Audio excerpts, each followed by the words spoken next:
इस वीडियो में हम डोमेन 2 के next section which is about implementing structured error responses for MCP tools cover करने जा रहे हैं। जब कोई टूल फेल होता है तो फेलियर तो इम्पॉर्टेंट होता है, लेकिन उतना ही इम्पॉर्टेंट होता है कि वो फेलियर क्या रिटर्न करता है।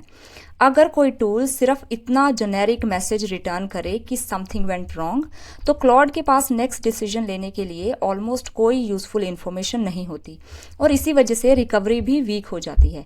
इस वीडियो में हम देखेंगे कि ऐसे एरर रिस्पॉन्सेज कैसे डिज़ाइन किए जाते हैं जो सिर्फ एरर रिपोर्ट ना करें बल्कि एजेंट को ये डिसाइड करने में हेल्प करें कि अब नेक्स्ट स्टेप में क्या करना चाहिए। सबसे पहले एक इम्पॉर्टेंट डिस्टिंक्शन समझिए। हर एरर एक जैसा नहीं होता और हर टाइप के एरर के लिए एजेंट का रिस्पॉन्स भी अलग होना चाहिए। फॉर एग्जाम्पल, अगर टाइम आउट हो गया या सर्विस अनअवेलेबल है तो ये एक ट्रांजिएंट एरर है। ऐसे केसेस में रीट्राई करना यूजुअली सही अप्रोच होता है। अब मान लीजिए प्रॉब्लम इनपुट में ही है, इनपुट का फॉर्मेट गलत है, तो ये एक वैलिडेशन एरर है। इस सिचुएशन में ब्लाइंडली रीट्राई करने से कुछ सॉल्व नहीं होगा। पहले इनपुट करेक्ट करना पड़ेगा, फिर दोबारा रिक्वेस्ट भेजनी होगी। अब तीसरा केस देखिए। अगर परमिशन एरर आता है तो रीट्राई करने का कोई फायदा नहीं है। प्रॉब्लम टेम्पररी नहीं है, यहाँ कोई स्ट्रक्चरल चेंज चाहिए, जैसे प्रॉपर परमिशंस या एक्सेस। और एक और कैटेगरी होती है जो कि है business errors. For example, refund amount allowed limit से ज्यादा है। टेक्निकली सिस्टम परफेक्टली काम कर रहा है, ये कोई सिस्टम फेलियर नहीं है, ये एक लेजिटिमेट नो है जो बिजनेस पॉलिसी की वजह से आ रहा है। इस सिचुएशन में एजेंट का काम सिस्टम से फाइट करना नहीं है, उसे यूजर को क्लियरली एक्सप्लेन करना है कि रिक्वेस्ट अप्रूव क्यों नहीं हो सकती। अब इमेजिन कीजिए कि इन चारों सिचुएशन में टूल सिर्फ एक ही मैसेज रिटर्न करता है, वो है ऑपरेशन फेल्ड। क्लॉड को कैसे पता चलेगा कि किस केस में रिट्राई करना है, किस केस में इनपुट फिक्स करना है या किस केस में परमिशन चाहिए? रिजल्ट ये होता है कि कभी वो ऐसे ऑपरेशंस रिट्राई करता है जो कभी सक्सेसफुल होंगे ही नहीं, और कभी उन रिक्वेस्ट को छोड़ देता है जो सिर्फ एक छोटे से एडजस्टमेंट से सक्सेसफुल हो सकते हैं। क्विक थिंग, मैंने CCAR फाउंडेशन सर्टिफिकेशन के लिए एक फ्री प्रैक्टिस क्विज बनाया है।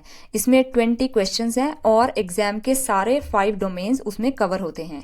बस अपना ईमेल डालो और आपको उस ईमेल पर लिंक मिल जाएगा। There is no sign up process there. Last में आपको डोमेन वाइज स्कोर ब्रेकडाउन मिलेगा ताकि रियल एग्जाम से पहले आपको पता चल जाए कि आप कौन से डोमेन में वीक हैं। इट्स कम्प्लीटली फ्री और लिंक मैंने कमेंट में पिन किया हुआ है।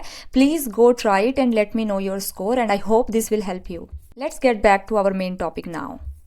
Okay, so what a structured error response looks like. MCP इस प्रॉब्लम के लिए एक सिंपल मैकेनिज्म प्रोवाइड करता है। टूल रिजल्ट में एक इज एरर नाम का फ्लैग होता है। ये क्लियरली इंडिकेट करता है कि रिस्पॉन्स नॉर्मल सक्सेस नहीं बल्कि एरर है, लेकिन एक्चुअल वैल्यू सिर्फ इज एरर फ्लैग में नहीं है। वैल्यू उस इंफॉर्मेशन में है जो आप उसके साथ रिटर्न करते हैं। ये एग्जाम्पल देखिए, इसमें पहले एक वीक रिस्पॉन्स है जो है ऑपरेशन फेल्ड।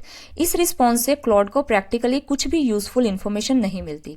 और अब स्ट्रॉन्ग वर्जन देखिए, यहाँ पे क्लॉड को 3 इंपॉर्टेंट चीजें पता चल रही हैं। एरर किस कैटेगरी का है, रिट्राई करना मीनिंगफुल है या नहीं, और एक्चुअल प्रॉब्लम कहाँ हुई है। अब बिजनेस एरर देखिए, नोटिस करिए कि ये मैसेज किसी सिस्टम क्रैश जैसा नहीं लग रहा। ये एक क्लियर बिजनेस एक्सप्लेनेशन है और एग्जैक्टली इसी तरह का मैसेज एजेंट को कस्टमर तक कम्युनिकेट करना चाहिए।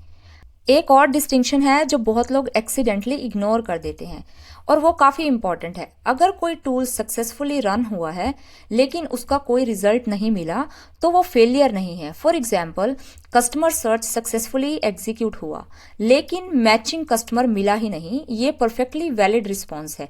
सिस्टम ने अपना काम सक्सेसफुली किया, बस डेटा एग्जिस्ट नहीं करता था। अब दूसरी सिचुएशन देखिए, कस्टमर सर्च टाइम आउट हो गया, यहाँ सर्च कंप्लीट ही नहीं हुआ, ये एक्चुअल फेलियर है और इस केस में रिट्राई या एस्केलेशन की जरूरत हो सकती है। अगर दोनों सिचुएशन में टूल सिर्फ एक जेनेरिक मैसेज रिटर्न करता है तो क्लॉड के लिए ये डिफरेंशिएट करना इम्पॉसिबल हो जाता है कि कस्टमर एग्जिस्ट ही नहीं करता या फिर मैं चेक ही नहीं कर पाया, और ऑब्वियसली दोनों सिचुएशन के नेक्स्ट स्टेप्स भी कंप्लीटली डिफरेंट होंगे। अब एक और इम्पॉर्टेंट डिजाइन प्रिंसिपल, हर एरर को डायरेक्टली ह्यूमन तक एस्केलेट करना ज़रूरी नहीं होता। अगर किसी सब एजेंट को ट्रांजिएंट एरर मिला है तो आइडली उसे पहले खुद रिकवर करने की कोशिश करनी चाहिए और एक ट्राई या कोई ऑल्टरनेट अप्रोच यूज़ करनी चाहिए। कोऑर्डिनेटर को तभी इन्वॉल्व करना चाहिए जब लोकल रिकवरी फेल हो जाए, और जब एस्केलेशन हो तो सिर्फ ये मत बोलो कि it did not work. Useful context भी भेजिए, जैसे कि क्या अटेम्प्ट किया है, कौन से पार्शियल रिजल्ट्स ऑलरेडी अवेलेबल हैं और कौन से ऑल्टरनेटिव अप्रोचेस अभी भी ट्राई किए जा सकते हैं। इस तरह का एस्केलेशन कोऑर्डिनेटर के लिए एक्चुअली यूजफुल होता है।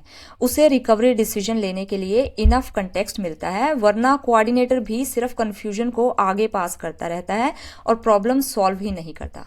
Now why this matters for the exam. Exam में इस टॉपिक से रिलेटेड क्वेश्चंस यूजुअली एक ही पैटर्न फॉलो करते हैं।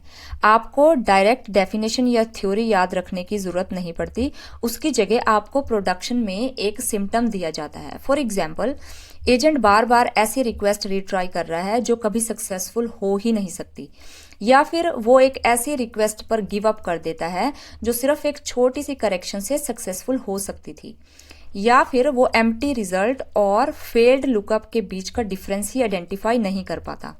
ऐसे क्वेश्चंस में आपका काम सिम्टम देखकर रूट कॉज तक पहुंचना होता है, और बहुत बार मिसिंग पीस वही होता है कि एरर रिस्पॉन्स ने एजेंट को डिसीजन लेने के लिए इनफ इंफॉर्मेशन दी ही नहीं। इसीलिए प्रैक्टिकल क्वेश्चन सॉल्व करते वक्त सिर्फ ये मत सोचिए कि राइट फिक्स क्या है, बल्कि ये भी देखिए कि एरर रिस्पॉन्स में ऐसी कौन सी इंफॉर्मेशन मिसिंग थी जो होती तो करेक्ट डिसीजन ऑब्वियस हो जाता। यही एक्चुअल स्किल एग्जाम टेस्ट कर रहा होता है, और ऑनेस्टली यही स्किल आप रियल प्रोजेक्ट में भी यूज करेंगे।